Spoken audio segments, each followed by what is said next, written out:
Wouldn't you just do Edmonton, Florida to start the year? Totally Bang. agree. Start Edmonton through that, even if it's a one-off. Yeah. Like, I know that's very difficult to justify. I get it. So if you're down there, you got to play Tampa, then you got to play Carolina. But like, imagine the buzz heading into that game. Yeah, right off the bat. Back-to-back finals, Cup champions against the team they just beat twice. Yeah, right off the bat. McDavid, we don't know what's happening. Like, who knows? We'll know his Or have quarterback them play situation. Tampa. Yeah. Have like a major rival. Yeah, and if you want to get those other teams in there, have Philly play Boston or New York play Boston. Mm-hmm. Like Chicago, Florida. Like, Well, come on. Chicago, like the Bedard conversation this year is going to be fascinating for me. So many different ways. Yeah, like he's got to have a great season. Has to. Has got to have a launching pad season. Doesn't mean you got to win the Hearts or be in contention. You don't have to individually drag your team anywhere. That's too lofty of expectations. They're not good enough. But I think he's got to be touching up on like 35, 40 goals, point a game, and looking more like a professional player and like a dominating player in the future. But he sold tickets when he arrived. I don't think he does that anymore. Like, I think he's got to win the crowd back. Bad every year. Is this will be year 3? Third year. Man, to be bad 3 years, like that's full entry level. Where does Bedard rank for you? Like, you have the luxury of seeing everyone play. Mm-hmm. Where is he for you? Like, when you look at the sched for the Leafs and you're like, when is Chicago rolling through town? Where? That does not cross my mind. No. Just because, like, they're bad. Like, that game is not going to be interesting. He's interesting, but the team is, like, just... No, I hear you. And honestly, like, I haven't studied Chicago's offseason, but it does, like, I don't know what they're doing. Like, it doesn't... I don't think anyone really knows. It's like, what is this team? Yeah, they're going to be... I think they're going to be terrible again, I think. Yes. I mean, I fully expect they're in on Gavin McKenna next year. Yeah, which would be pretty fun if he went there. Yeah. But, like... But he's put that not into on my perspective. radar, really. No, but he probably was as a rookie. Like, he was for me. Sure. Yeah, when he came out of the Celebrini, league, like, I'm excited to see. See, there you go. Year 2, I want to see him. Like, Celebrini would probably be higher on my list than Bedard for what I want to see. Now, obviously, you know, McDavid's going to be at the top, and there's a bunch of superstars you want to see play. But that's the thing where, like, sports is so, like, we just have the MLB draft is last night, today, and forever. But it's like you get into the situation, and it's like you're kind of stuck a little bit by your situation. Like, if you have a crappy situation, really can screw up your career. Mm-hmm. Like, even just think, like, you can think of all the different NFL players, quarterbacks, whoever. If you go to the wrong team, like, I don't know. Yeah, if you go to the Jets, you go to the Browns, like Zach Jaguars. Wilson might have been bad no matter where he went. Maybe not. I guess that was an okay situation. Like, they had a good defense. I don't know. But the Jets are the Jets. But they're the man. Jets. You know what I mean? Yeah, they stink. Like, they will find a way to damage themselves. Like, that's the way the New York Jets operate. And they haven't made the playoffs in, what, 14 years? Yeah. Like Buffalo, like you. Yeah, the Sabres, unfortunately, if you get drafted by them, you're like, oh, really? And then, like, look at what's happened to some of the guys who've left there, and they go on. It's like, oh, he is good. Yeah, but you got to get out. You got to get out, and you got to keep, like, your willpower alive, man. Yeah. It's tough. It must be hard. Yeah, Losing like that's all the time. Well, and that's what I worry about with Bedard. You know, I worry, like, what if it's another horrendous season? Where's his head going to be at? And at what point does he have the right to start putting pressure on the team to start doing something? He can sign an extension, I think, right now. Yeah, I guess he could, yeah. And it's like, maybe you just kind of play it out and be like, yeah, I'm going to see what's happening here. But don't you think the team has to be thinking that a little bit too? I would be terrified if he left, wouldn't you? It's not about him leaving. It's about what's he making. Like, through 2 years, I don't know how he's been good. He's been very good at times. But I'm just thinking, like, we have Steve coming up. I'm thinking, like, watching Mike Trout now. And it's like he's having, like, an okay year, and the Angels have been, like, a little better than expected. But, like, still terrible. They're bad. His whole career is going to pass by. And but I think he's fine with it because he made all that money. He loves Southern California. Yeah. Like, yeah. But, like, if he wanted out, he could have got out. Sure. Mike Trout chose. Like, Ohtani said, I'm out. Trout's a different beast. He doesn't want to leave. All right, joining us here on the Maple Toyota Hotline, here's our TSN Baseball Insider, Steve Phillips. How you doing, Steve? Doing great, guys. Good to be with you. Yeah, great to be with you. Are you a home run derby guy, or was that for 30, 40 years ago?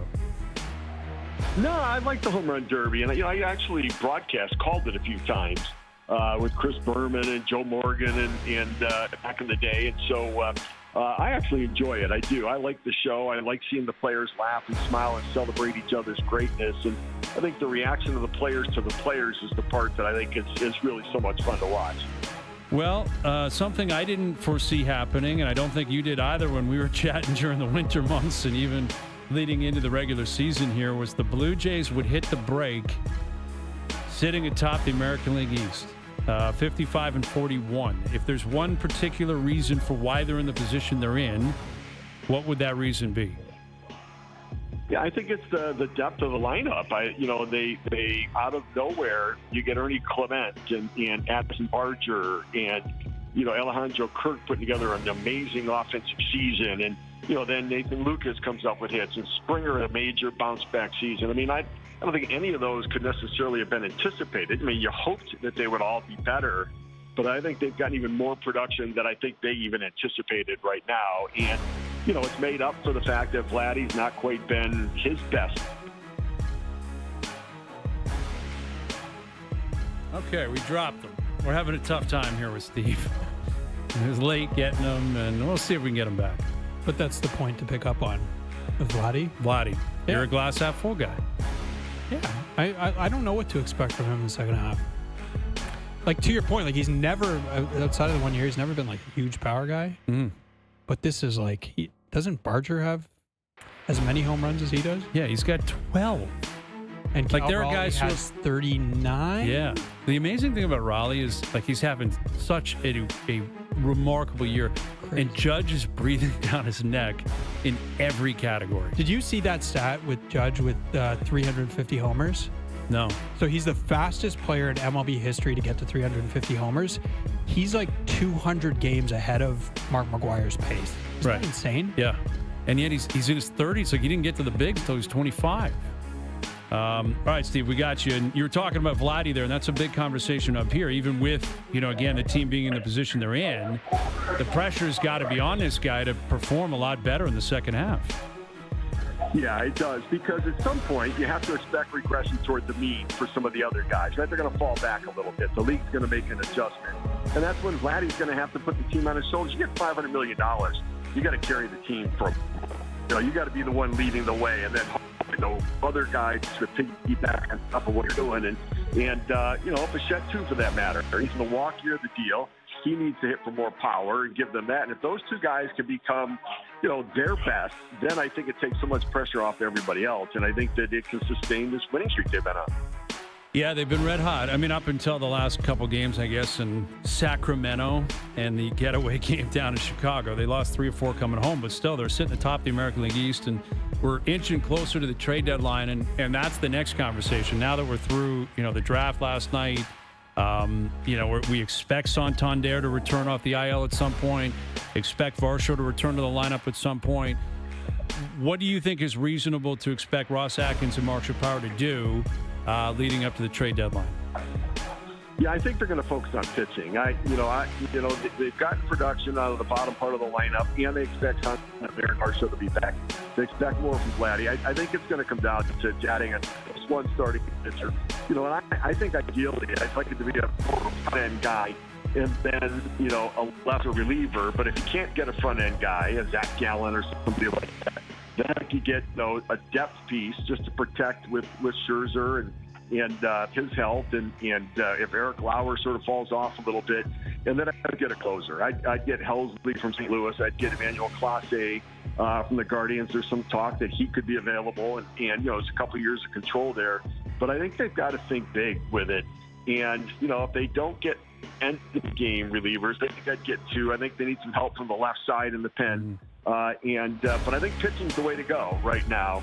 And they've got to hope and expect that Santander and Varsho give them something more. Yeah, and it's interesting you mentioned the closer, because we've been talking about the offseason moves that haven't done anything, Santander being one of them. Scherzer's been injured. Jimenez has done basically nothing at the plate. Yet Hoffman, has been healthy. He's got a 5 ERA. What is your read on what's up with him? Because he's not blowing a lot of saves. I think he's blown 4 saves so far, and he's available for them. But you get a guy in a position like that where his ERA is up over 5, that's trouble, and it's trending towards it being very troublesome once the lights are the brightest. Yeah, for sure. And I think that, it's one thing that, you're dicey in the regular season. You may blow a game here and there in the regular season. You want predictability in the playoffs, that you've got a lead, you're going to close it out, you're going to get the win. Because, one blown save in the playoffs costs you a series, and you can't afford to do that. And that's why I prefer to get the closer, move Hoffman to the 7th inning, 8th inning. It's really where he's been most of his career as opposed to the 9th. And that way you've got some depth, you've got some options in case, your other closer is used 3 days in a row and you need to bring in off and you can do it. I just want to take the burden off him. I just don't see him as necessarily that lockdown guy, and I think they need to find one. So we'll get you out of here with a question about the American League East in general, because the Jays have just won 10 in a row. They're sitting atop the division. The Yankees are 2 games back. The Sox just wrapped up 10 wins in a row, which obviously that winning streak will continue post-break. Where do you project this going? Blue Jays, Yankees, Red Sox, the Rays are sputtering, but they've been pretty good this year. Like, how many teams do you think make the playoffs, and who do you think wins the division? Yeah, I think you've got a chance to have 4 teams in the American League East make the playoffs. Wow. I do. I think Tampa Bay, Toronto, Boston, and the Yankees. I don't really believe in Seattle. I don't think anybody else in the Central is going to put them. And I think Tampa Bay is really good. Now, I think the Blue Jays can hold on and win this division.